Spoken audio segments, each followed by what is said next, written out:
It's day 3 of MCSD Math Week. Scan the QR code or visit the bit.ly link to take today's challenge. Top students and teachers will win prizes. Now enjoy today's selection of interviews about math and different careers. My name is Becca Scadden. I'm a newscast producer at WPBF 25 News. I do our 6 p.m. show Monday through Friday, and I went to the University of Iowa. I studied journalism.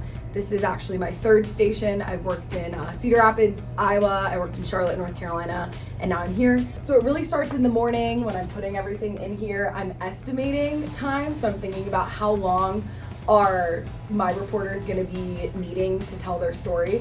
So oftentimes I'll put that in for maybe 1:45, but that can fluctuate. It's like 1 minute and 45 seconds. My first weather hit for my meteorologist is always 1:15, and my main weather is always 3 minutes. I plan all of that ahead of time. That's what I spend my whole day doing. But then the biggest thing when I'm really using math during the day is when I'm actually in here in the booth at 6 o'clock when my show starts.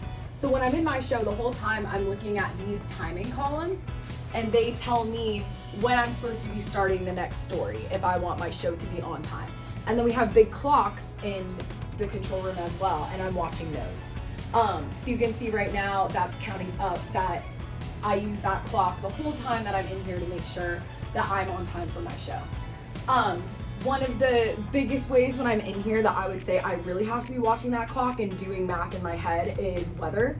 Like I said, our meteorologists talk for 3 minutes, and so this program will count that down for me, but if you get caught up with breaking news, if things don't go right, you might forget to hit that start button, and you don't want to get in a position where you have no idea what time that is. So you can look here and see, okay, this hit is supposed to end at 6:02. It's 3 minutes. So that would mean he needed to start at 5:59. I'm doing that math to subtract to get back to what time that started. And then as he's going, I give him time cues in his ear, our meteorologist. And so I'll tell him 1, 30, 10, wrap if he starts going longer than I need him to be. And so I have to be looking at the clock and counting that down on my own in my head.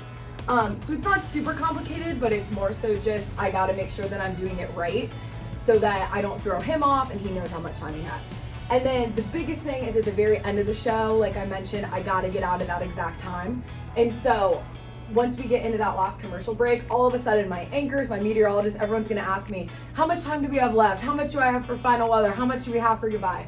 And I look at how much time is slated in the rundown, how much time Master Control is telling me we have, and then I do the math to figure that out. Some days they'll have 20 seconds for their final weather, some days it's only 10, it's 30, it varies.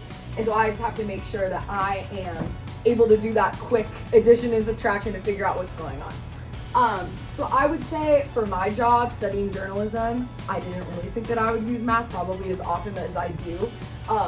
I definitely am using it every day, all day long.